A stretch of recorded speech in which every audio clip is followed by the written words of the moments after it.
बिस्मिल्लाहिर्रहमानिर्रहीम। अज़ीज़ तलबा, आज का हमारा लेक्चर है एसपी हाइब्रिडाइजेशन। आज हमने पढ़ना है एसपी हाइब्रिडाइजेशन। तो हम स्टार्ट करते हैं एसपी हाइब्रिडाइजेशन।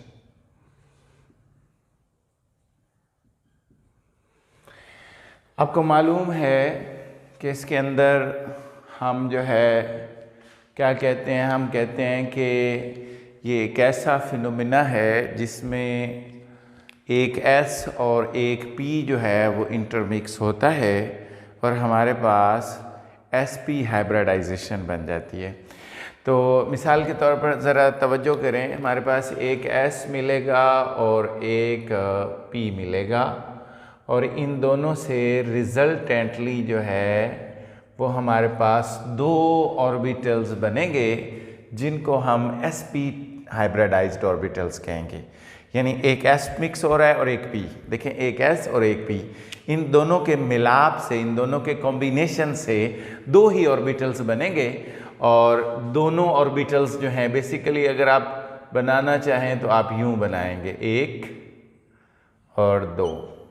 आपको ऑलरेडी बताया जा चुका है कि इन दोनों की शेप सेम होगी, एनर्जी सेम होगी और इन दोनों को हम sp हाइब्रिडाइज्ड ऑर्बिटल्स कहेंगे।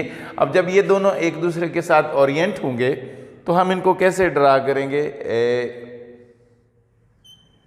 अब देखें, इसी तरह ये लोब जो हैं ये दरमियान में आ जाएंगे और यहाँ पर जो एंगल होगा वो 180 डिग्री का होगा, 180 डिग्री का, और इस शेप का नाम होगा लीनियर। ये लीनियर ज्योमेट्री होगी। तो बॉन्ड एंगल 180 डिग्री का होगा और जो ज्योमेट्री है वो लीनियर कहलाएगी, लीनियर ज्योमेट्री कहलाएगी। अब हम इसी को फर्दर आगे लेकर चलते हैं।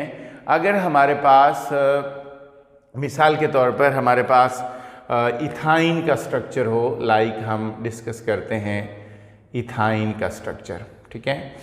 तो सबसे पहले हम कार्बन की ग्राउंड स्टेट में कॉन्फ़िगरेशन लिखेंगे, फिर उसकी एक्साइटेड स्टेट में कॉन्फ़िगरेशन लिखेंगे। तो सबसे पहले द इलेक्ट्रॉनिक कॉन्फ़िगरेशन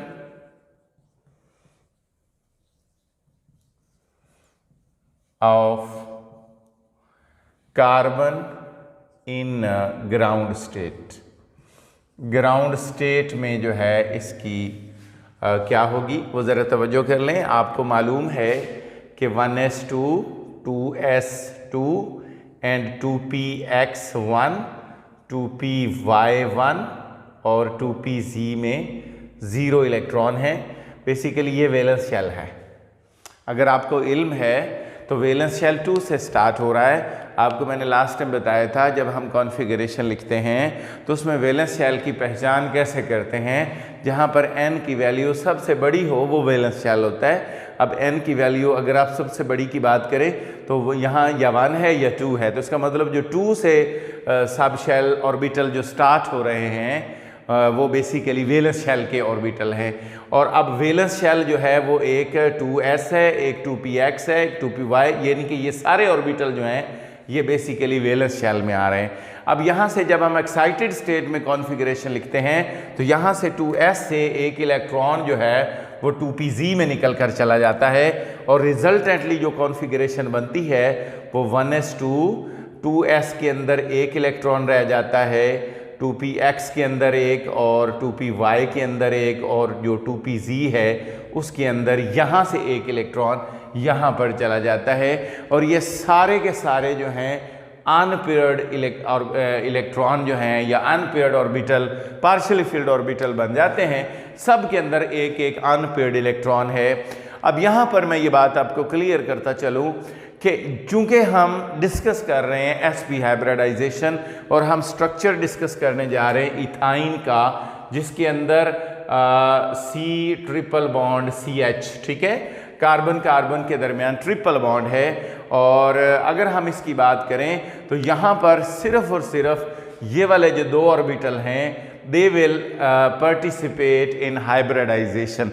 बात याद रख लें, बाकी भी दो बॉन्ड फॉर्मेशन में तो हिस्सा लेंगे, क्योंकि हर वो ऑर्बिटल जिसके पास पार्शियली फिल्ड इलेक्ट्रॉन है वो हाइब्रिडाइजेशन में हिस्सा ले ना ले, लेकिन बॉन्ड फॉर्मेशन में हिस्सा वो ज़रूर लेगा। तो यहाँ पर ये जो दो ऑर्बिटल हैं sp के अंदर, ये हाइब्रिडाइजेशन में पार्टिसिपेट करेंगे। ये जो दोनों हैं ये बॉन्ड फॉर्मेशन में हिस्सा लेंगे, लेकिन हाइब्रिडाइजेशन में हिस्सा नहीं लेंगे।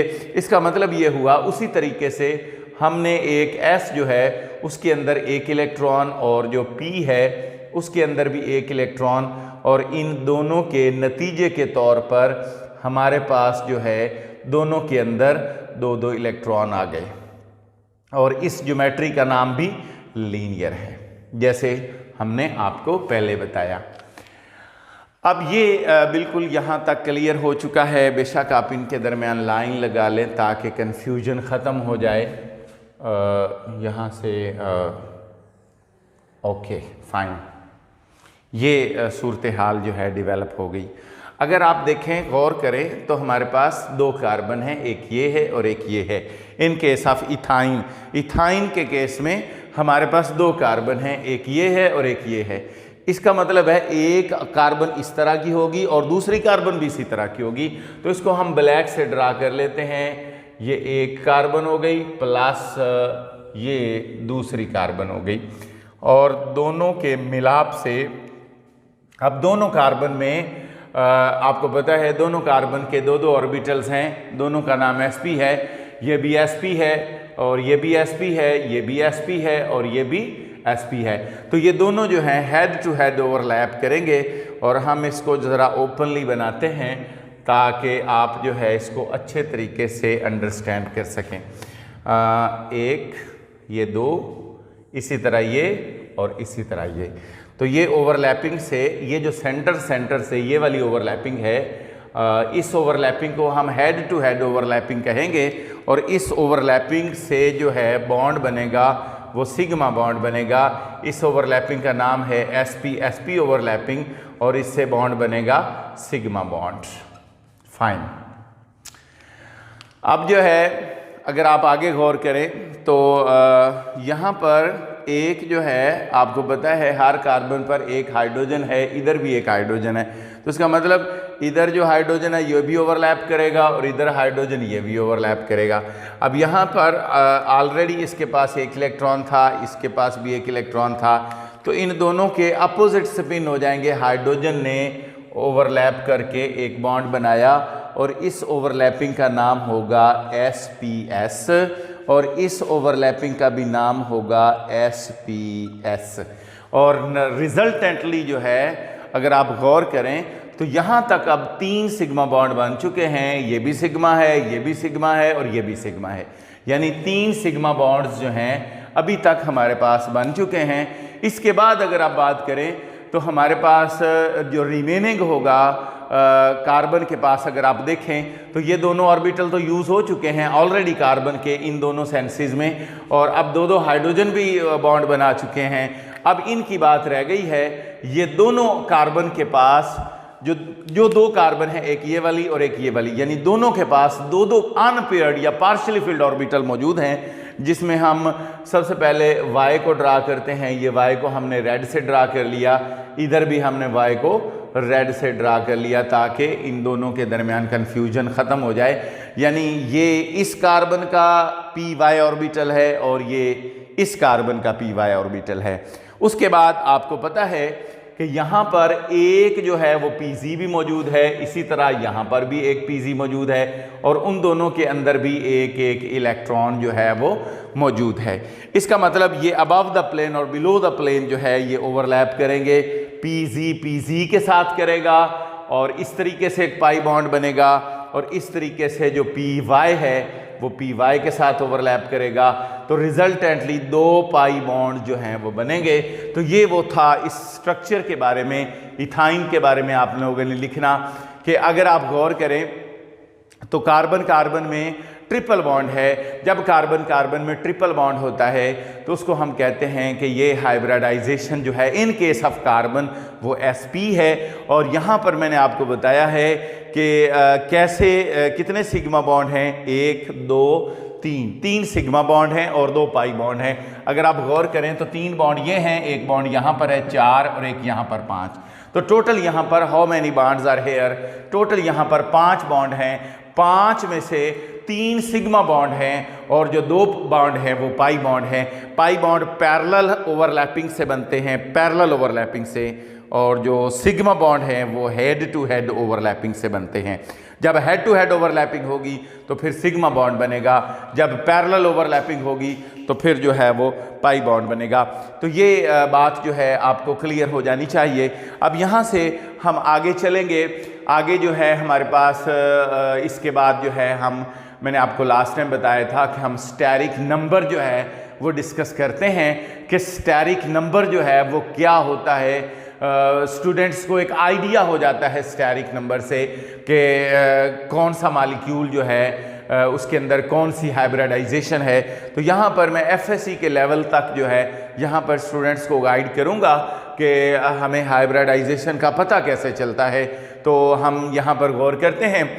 बेसिकली स्टेरिक नंबर किसके बराबर होता है, नंबर ऑफ बॉन्डिंग पेयर्स, यानी स्टेरिक जो नंबर है ये किसके बराबर होता है, number of bonding pairs plus number of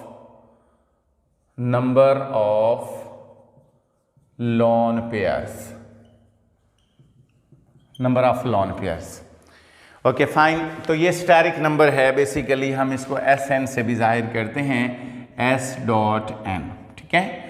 अगर आप बात कर लें, अगर SN जो है वो हो जाए 4 के बराबर हो जाए तो फिर हाइब्रिडाइजेशन जो होगी वो sp3 होगी। अगर SN जो है वो 3 हो जाए तो हाइब्रिडाइजेशन जो है वो sp2 होगी, और अगर SN जो है वो 2 हो जाए तो हाइब्रिडाइजेशन होगी sp। कार्बन के केस में मैं आपको पहले ही एक हिंट दे चुका हूँ कि कार्बन अगर ट्रिपली बॉन्डेड है किसी भी कार्बन या अदर एटम के साथ तो then it is sp hybridized, और अगर ये डबली बॉन्डेड है तो then it is sp2 hybridized. Carbon dioxide का केस डिफरेंट है, वो मैं ऑलरेडी बता चुका हूँ कि उसका केस अलीन की तरह है। अलीन एक ऑर्गेनिक मॉलिक्यूल है, उसकी तरह है उसका केस, उसको हम बाद में डिस्कस करेंगे। लेकिन अगर कार्बन जो है वो सिंगली बॉन्डेड है विद ऑल कार्बन्स और अदर हाइड्रोजन और व्हाटएवर, तो then it is sp3 hybridized. तो ये था हमारा केस। हमने यहाँ पर स्टेरिक नंबर जो है फॉर अदर मॉलिक्यूल, जहाँ पर ये हम रूल अप्लाई नहीं कर सकते वहाँ पर हमने स्टेरिक नंबर देखना है। तो स्टेरिक नंबर जो है, मिसाल के तौर पर हमारे पास एक मॉलिक्यूल है, उसका नाम है अमोनिया।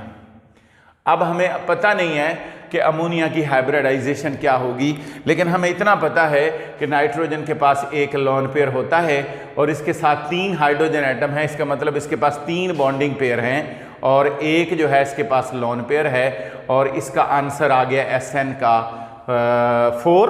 तो इसका मतलब 4 मीन्स इसकी हाइब्रिडाइजेशन जो है वो sp3 है। इसी तरह हमारे पास एक और एग्जांपल है, वो भी हम डिस्कस कर लेते हैं। उसका नाम है वाटर। अगर आप वाटर का SN निकालें तो वहाँ पर आपको पता है SN जो है वो बराबर होगा, इसके पास 2 बॉन्डिंग पेयर हैं और 2 ही लोन पेयर हैं, और इसका भी आंसर 4 आ गया। तो इसका मतलब इसकी भी हाइब्रिडाइजेशन जो है वो sp3 बन गई। अगर हमारे पास हमारे पास एक मॉलिक्यूल होता है जिसको हम बेरिलियम क्लोराइड कहते हैं। अब सेंट्रल एटम की बेसिकली बात कर रहे हैं। आपको पता है कि बेरिलियम के पास कोई भी लोन पेयर नहीं है, तो इसका SN निकालेंगे तो इसके पास 2 बॉन्डिंग पेयर हैं और लोन पेयर 0 है। तो इसकी वैल्यू जो है आपको पता है SN बराबर आ जाएगा 2 के, और जब 2 होता है तो आपको पता है हाइब्रिडाइजेशन जो है वो sp होती है। तो ये हमारे पास एक तरीका है जिसके ज़रिए हम जान सकते हैं कि हाइब्रिडाइजेशन जो है वो कौन सी होगी और हम उसको कैसे डिटरमिन करेंगे।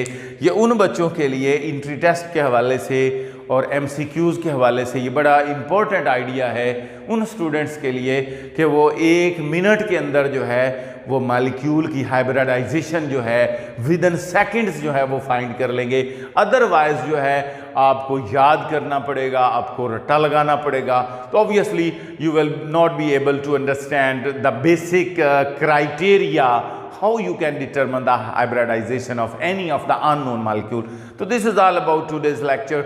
Thank you very much. हमारे लेक्चर को देखते रहिएगा, हमारे चैनल को देखते रहिए, हमारे चैनल को सब्सक्राइब कीजिए।